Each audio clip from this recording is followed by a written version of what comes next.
Hello, everyone. Hello. It's a pleasure for Hello. us to be here today. Hello. Hello. First, I will introduce myself. Hello. I'm Giovanna Guzman. I'm the founder and broker of International Realty Group. We have our headquarters in Miami, and we've been in the market for the last 20 years, and our company's been already almost 13 years old. And to start this, let me just introduce ourselves. Let me just pass the microphone so you can introduce yourself. My name is Samina Chaudhry. I'm from Maryland, USA, and am happy to be here and share our knowledge in the marketing insights. Good morning, everyone. Is it working? Hello? Working. Nice start. Good morning, everyone. This is Muhammad Anan. I'm the CEO of a lead generation agency. 12 years of experience in that field, and I will try to provide as much info as possible today, and we will be open for any type of discussion. Thank you so much for attending. Hello.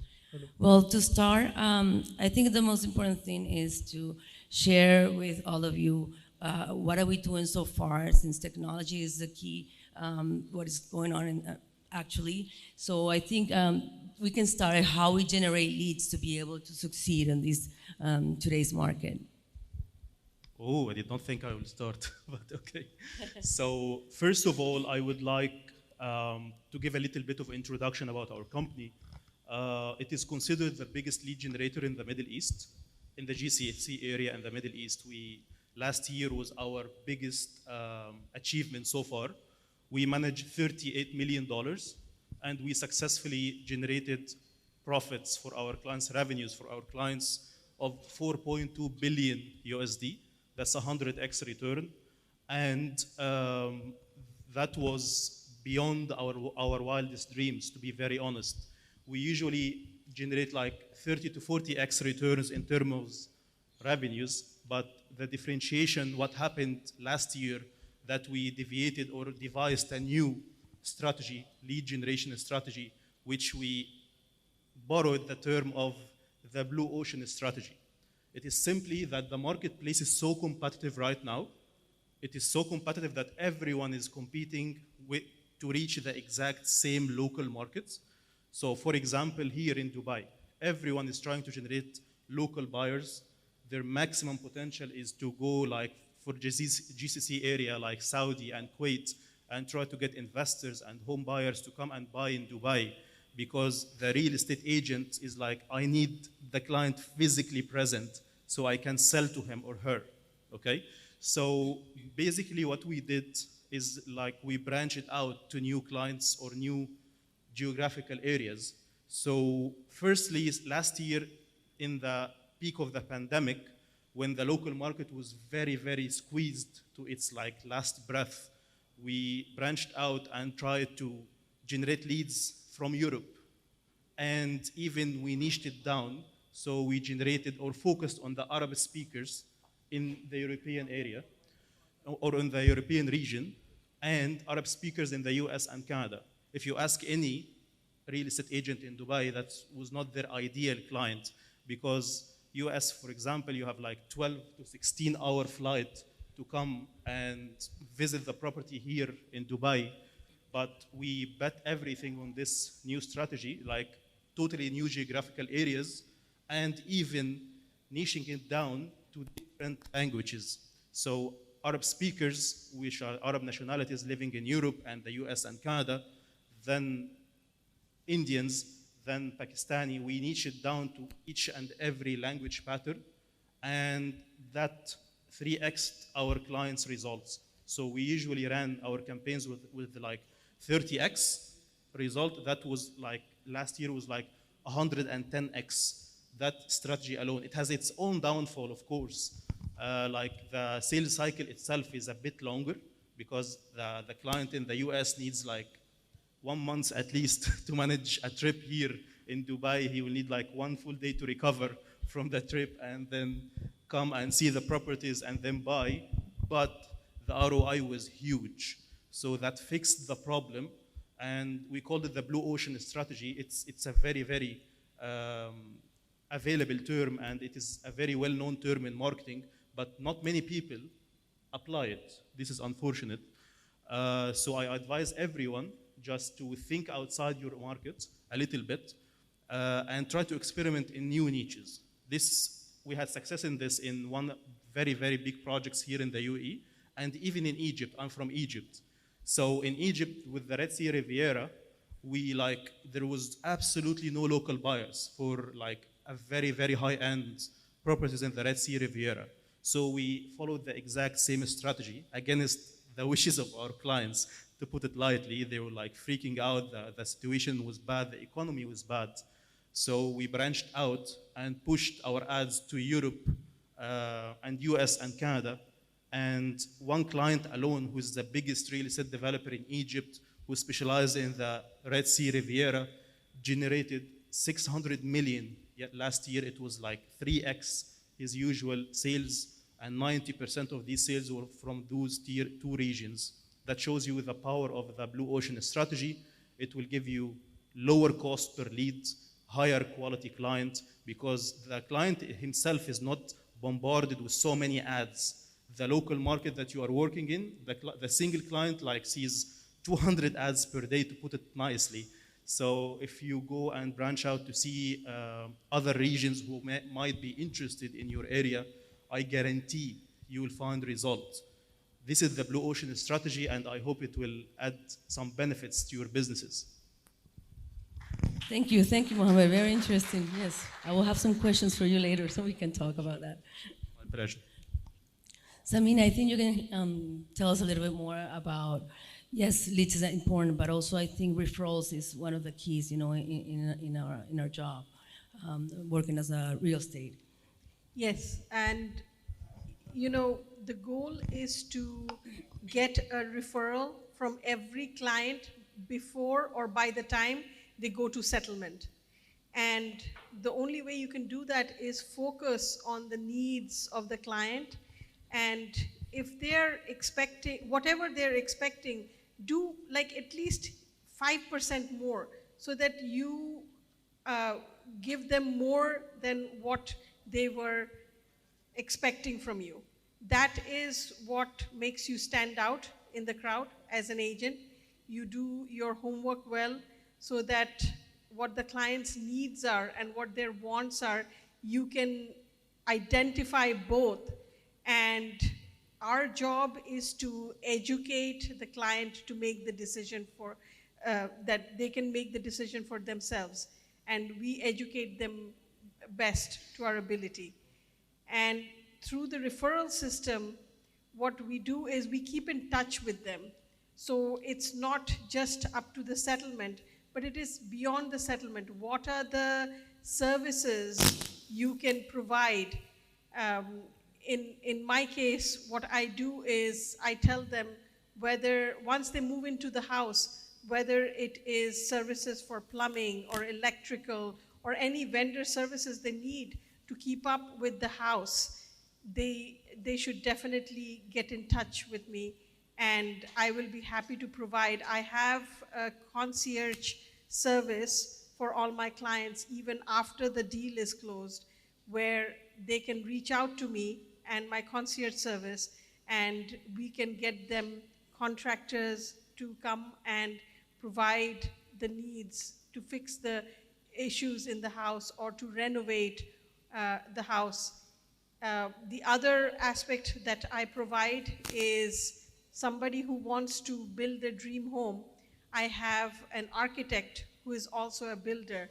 So what we do is we not only help design the house, we help them identify the lot they're going to purchase, build the house also.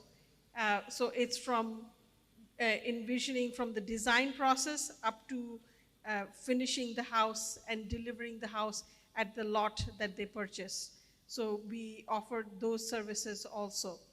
The other service we offer is, in the US, there's a lot of clientele who has houses that were built probably in the 70s or 80s, and they look like the outdated house, and to market them in today's market and to renovate, they are cash poor. Basically, the equity is in the house. So what we do is we have a whole team of contractors that will do the work for them, and they'll wait to get paid at settlement. So that way, once the house is sold, they can then pay these contractors and also sell the house easily with the updates that the market demands. The last one that I offer is, we call it the silver group. Basically, the silver group is for people who are 55 and older, the retirement community, or the children who have parents, the elderly parents, that they need to help sort their parents, sell their house for them because they are physically or mentally challenged at an age where the children need to step in and help them. We have providers where we can get a company to come in and see a house where they have inventory. These are families who have lived in the house for 30, 40, 50 years, and they have a lot of stuff in the house. We create an inventory where one section is sold for them, one section is donated, and another section the children can take with them to their own homes. So we provide those services also for the elderly and the children of the elderly. Also, we help with the consultation process with the children and their parents on assisted living homes, where what the client's needs are, and we match them to the correct assisted living environment that the children and their parents are envisioning to send their parents to. So we provide those services. Thank you. I'm sorry. Thank you. Actually, I agree with you. Us as real estate agents and brokers, we just provide a service. So as a service provider, we all have the same information on our hands. We all have the same access to everything. So the only way that we can stand out is how we can go above and beyond to provide the best service to our clients. And that's what we do. And I see we share many ideas. Mia, in my company, one of the things that I encourage my agents is also that, to make sure they can always step up and provide that better service, because that's the only way that we can stand out between all the other agents. And that's why our clients, they're not just clients, they become part of our family, from our IRG family. And that's how we run the business. So, Samina, maybe you can also tell me a little more, how do you brand yourself? You know, my business completely changed when one day I woke up not thinking I'm a real estate agent, but rather I'm a brand. And when you start your business knowing that you are trying to create a brand, and rather a global brand, that's when the whole perspective for your business changes. And it comes to anywhere, like whether it's social media, whether it's public speaking, whether it's in a magazine article, you have an article that is written, or whether you're doing some community work, everywhere you're trying to make a name for your brand.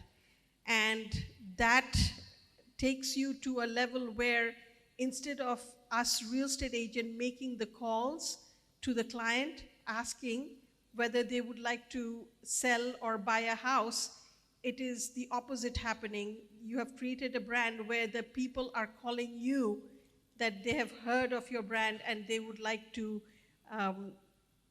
use your services to buy or sell real estate. Yes, exactly. And I also think creating a brand is also trying to connect emotionally with our clients, because that's the only way they can make a memorable moment for them. so they can always remind you. And for us, it's more about sharing the lifestyle, sharing who we are. That's the only way that we can connect with them, so they can identify themselves with us. Because at the end, we all provide the same service, but why would they want to work with us? And they have to see it and feel it. What do you think, Mohammed? You have something to add to that? Of course, you are the kings of and queens of brands. I am not a pro at personal branding, but it is. I can see that trend is coming. It started with one of the very best real estate agents of all time. I think Ryan Serhant, which I think is your personal mentor. He's amazing. He's closing like billion plus per year just with his own social media. So I advise you all to go follow him on all social media platforms, because trust me, it will not be hard to find Ryan Serhant at all. He's like everywhere. So Ryan is like the king of social media for real estate. I personally have learned so much from him. But I also believe branding is like you are building your brand, you are building an asset, you are building yourself as an asset in the marketplace. So it is a very long-term plan, and it is essential for your like long-term success. But also you need to invest in your own advertising. In our company, we believe like 99% of companies don't need an agency like us. So I'm not trying to get any business. 99% of new companies, of all companies, don't need an agency. If you are spending less than $2-3 million per year, you need to do it in-house, because you will find the benefits is so much more when you learn it. That's why we have like a program, many programs we are running it to like teach companies to generate their own leads, and they have their own in-house lead generation departments. So I would like to share one more insight. There are many companies that are like running everywhere. Like, should we start advertising on YouTube? Brian is very successful on YouTube. Should we do it on Facebook? Should we do it in TikTok because it is booming? Or Snapchat because it is a very well-known platform in the GCC area? All are correct. But my advice to you is always to start with one. Always. One. Be very good at one platform. We are managing this year, it's approximately $50 million worth of marketing budget for our clients. And believe it or not, 70% of this budget goes to Facebook. If you ask any marketer nowadays, they're like a hate speech against Facebook. It's like it does not work anymore. The quality of leads is so bad. The cost is very high. But we generated 100+X return for our clients last year using 70% Facebook. So it is working, but we are just focused on it. We are trying to squeeze every last bit of value and be really good in one platform, instead of being like jack of all trades, like running around with 10 platforms. So personal branding, I think the very best channel to have your own personal brand is to focus on one channel, which is YouTube. I think it is growing. It is the second most visited website in the world right now after Google, and that both platforms are Google owned. So just do your own personal branding on YouTube. Samina and Giovanni are pros in this. I'm not. So just listen to their advices and apply it. And then invest in short-term gains using paid advertising. Choose one platform and run with it. Be really good at it. And learn everything you can learn about it. Don't branch out to any other platform until you like properly master that platform, and this will take years. So then don't kid yourself if you like spent a couple of months on Facebook or any other platform that you are now a pro. No. It took us like 5 good years to be a Facebook marketing partner, and we are like a 12-year agency now, and we are still 70% on Facebook. So follow their advices, amazing advices on personal branding. Invest in the short-term returns using paid advertising on one platform. That's great. And actually, I think one thing that I will add to that, it's about branding. If like us, we brand ourselves just because, yes, I brand my company, but I make sure that all the agents can identify themselves as real persons and not just somebody that they don't exist. And it's important to you to become an individual and share your emotions as well, because all the clients or all the buyers that are, or the clients that are behind that platform of social media, the reason they want to connect with you is because they have something in common. They feel they have something in common with you. And that's why they choose you and not the other one. So it's important not to limit ourselves as just, the normal house showing, or just to keep it as a only as a properties showings. You also have to share yourself. You also have to connect with people, share your emotions, share how your real life is. And that's why for us it's more about sharing our lifestyle as well. It's not just sharing the property. It's just we'll be able to share with them their emotions and how we feel about something. And that's how we can connect for real. Exactly. And it has to do with how you even leverage from one property, how you even leverage.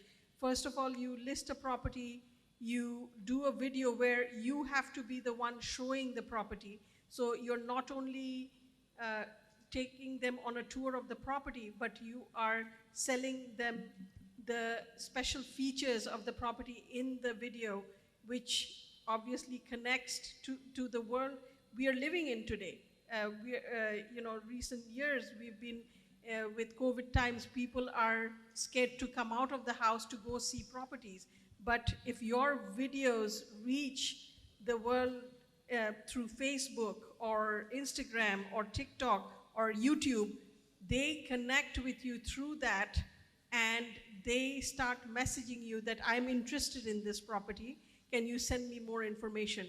And this could be somebody who is probably living in New York or Miami, Giovanni, and I'm selling in Maryland, and they're probably moving to Maryland.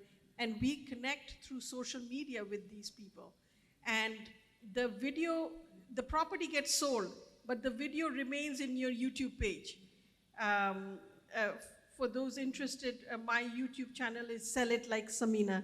And this is a name Ryan Serhant has given me for my YouTube page. He's my mentor, like Giovanni said, and he is very good with branding.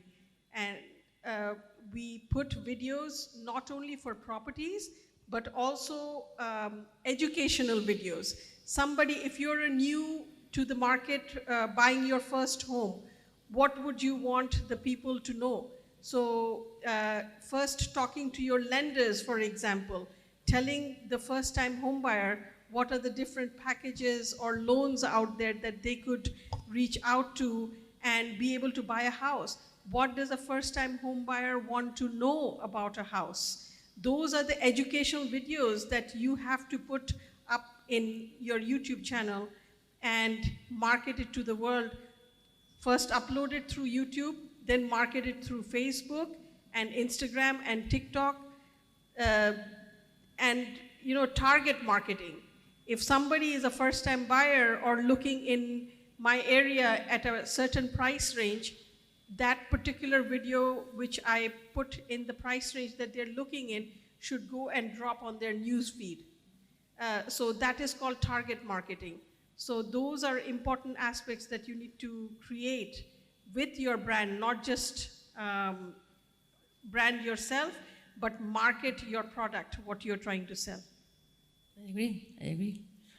I guess we can take some questions now.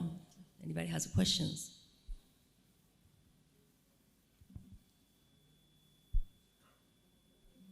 Leads, branding. Yeah, anybody has questions? What is the market spend for lead generation? How much? Okay.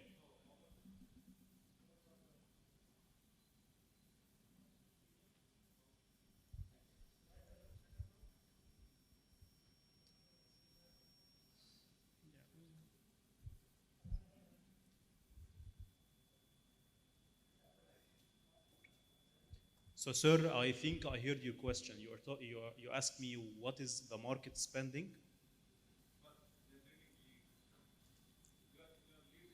The cost per lead, you mean?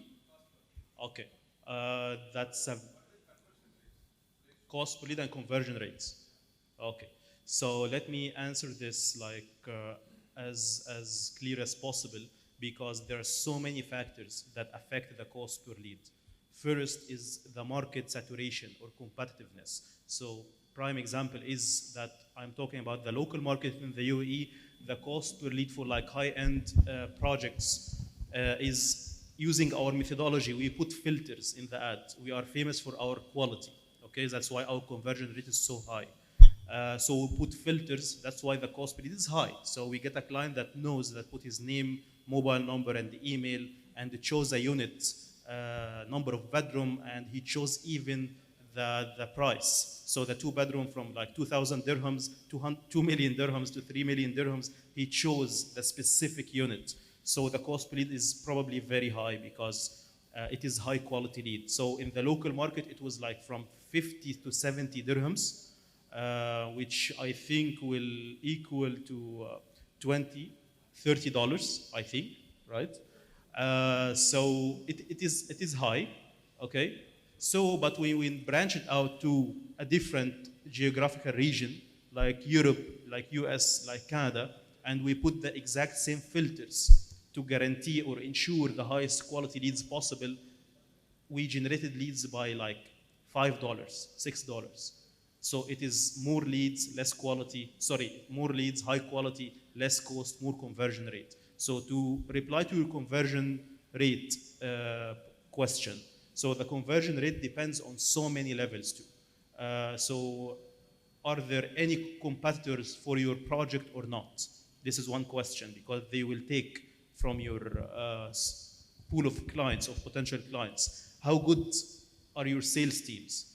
That's why we, as an agency, we take like a holistic approach. We even not only generate leads, we integrate with your CRM to check every sales agent, and we record sales and we quality assure every call. So only the most qualified agents will be assigning new leads to work on. So as an independent company that are not working with an agency, the average closing rate will be using our methodology, which is filters. Don't like go for the broad market. Don't try to generate 100 leads per day. This will burn out your agents. This will be very cheap leads, of course, but it will burn out your agents very, very quickly, and they will be very frustrated because as a leader, as your session, the title of your session, you are trying to manage the mental state of your agents. The sales agent himself, as I was discussing with Samina in the morning, he needs to be high energy, very optimistic, very positive. So if he's like calling 20 leads, all of these leads are bad leads. They are not interested. They did not register. It's too expensive for them. The 21 call that he will make, he will be like so drained, so frustrated, but that 21 call, the 21 lead may be the ideal client. So try to minimize the number of leads, increase the quality as much as possible, assign the leads first, and then optimize from there. Optimize the lead quality and even optimize the sales agent himself. If you have like 100 sales agents, you will find like a total difference in their performance. Like put the leads to the top 30% so that 70% can work on themselves and improve their skills as much as possible just to get a cut of these leads. That's why you try continuously to improve your bottom line as much as possible. So the cost per lead itself, it varies by the project itself, how expensive it is, what is the market you are working on, what is the campaign, is it a local market or international market, what is the language, the filters. When you increase the filters, the cost per lead increases. So we saw leads from like $5 and we generated leads north of $200. So it depends.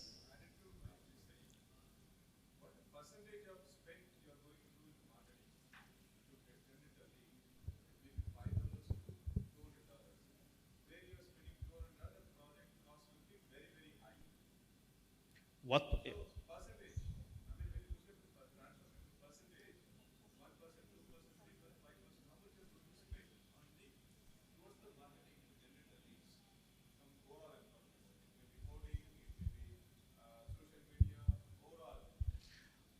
Okay, because I did not hear the question. In a project, we have a budget.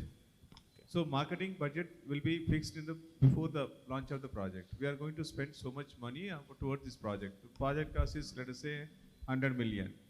So how much to sell 100 million product? What is the budget you are allocating towards the marketing? Okay. So marketing means various ways of marketing, maybe hoarding, display here and there. Then again, social media, lead generation. How you are going to spend that money? Percentage I'm asking you. What you told is right. Lead generation varies from $5 to $200. Depends upon the property value again. Okay. A property is very, very expensive. $1 billion property also. 5 million, 6 million, 10 million properties also are there here. Okay. If I understood you correctly, I think you asked if you want to sell like 100 million, how much marketing budget should you allocate, right? So the general rule is 3 to 5% if you are good.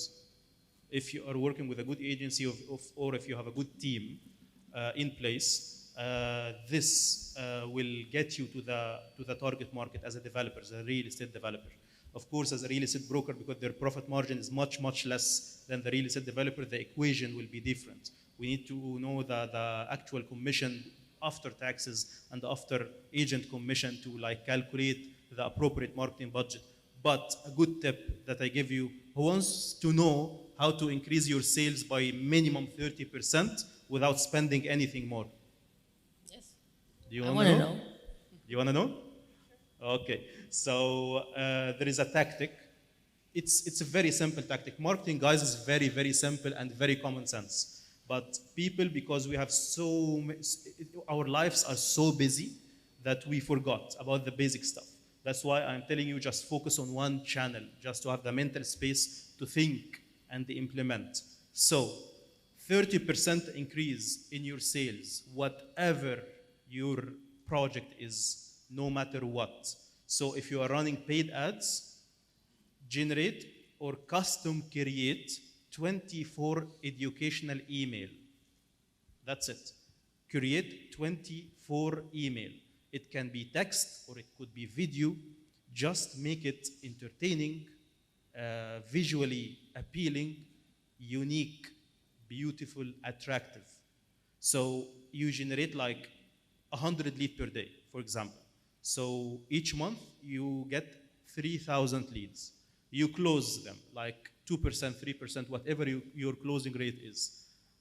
Money is in the follow-up in this industry because you are selling a very, very complicated sale. This is real estate, not an iPhone, okay? It's not an impulsive decision to do.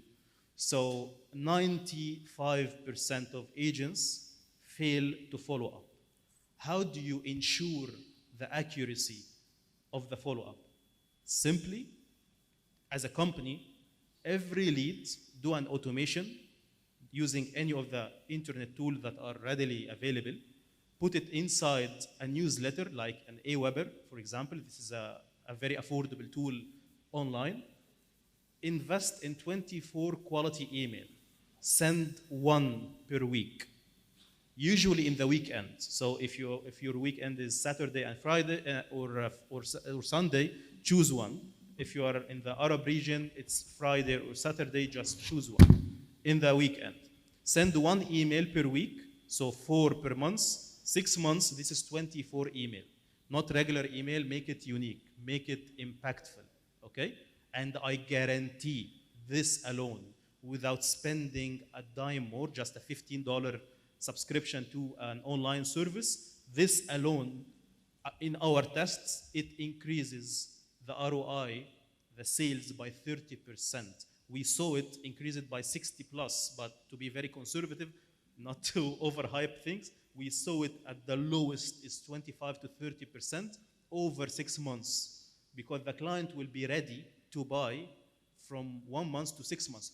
Personally, in our agency, we devise emails and follow-up emails for 1 year. So it is 54 emails. It is entertaining, it is specific, custom made to trigger the client and keep us in touch with him. When he's ready to buy, he will get you. So this alone will increase it guaranteed by minimum of 30%. This is a good tip for you. How do you know that he is going to buy? I mean, after 54 emails, he's going to buy. I mean, as per your this thing, how do you envisage that? I'm sorry, did not I get mean, it. you are go on, continuously mailing them 24 emails you are going to send them. So how do you know that he is going to, I mean, be impressed with those emails and get into converted? How I am qualifying the clients? No, you are defined 24 emails. I'm sending 24 emails, 24 emails, yeah. at the least, yes. Yeah. So how do you ensure that he is going to buy with that? What is that your emails talks about it? With each email, you are going to ask them qualifying questions. The more questions you ask, the more questions they answer, you're qualifying them with each email. And the other process we also do is, see, I'm a real estate agent. What is my work? I'm showing properties, writing contracts, going for listing appointments. So it is not humanly possible for me to sit in front of the CRM and answer their questions continuously. So what my team has integrated is we have a team of ISA agents. What is ISA? Internal sales agent. Their job is they're continuously sitting in front of the CRM, connecting the leads that come in through the social media. They are then talking and nurturing these leads, and when they're ready for connecting to the agent like me, they will make a call and connect them, where I will contact them through a Zoom call or meet them in person at the office when they're absolutely ready to go. So we call them ISA agents. We make sure that they're constantly nurturing and qualifying these leads. And we have also put in inside our CRM these lead campaigns, we call it, okay? If it's a buyer who's not ready for another 3 months and he's told me this in the first conversation through email or call, then I'm going to put him in a 3-month buyer campaign. If it is a seller who is ready to sell his house but not for another year, he's just going to get his house ready in the meantime, I'm going to put him in a 1-year seller campaign. So those campaigns are happening, but at the same time, our ISA team is calling them and asking their permission, of course, that would you like us to follow up with you on a weekly basis or a monthly basis or a quarterly basis? Whatever the client prefers, we're going to follow up with them and say that, hey, I'm just following up with you that your plan is still intact, that you'll be selling your house in the next 1 year. So we're constantly qualifying with each email or text message or call. And we're doing a combination of all three, because you have to understand that I'm very good with text, okay? He might be very good with email. She's probably very good with phones, you know? So you have to do a combination of all three in order to understand the client first. And then once you understand that what is the preferred form of communication that they prefer, you will just use that to the maximum, because that is how you get the return more. No? Any more questions?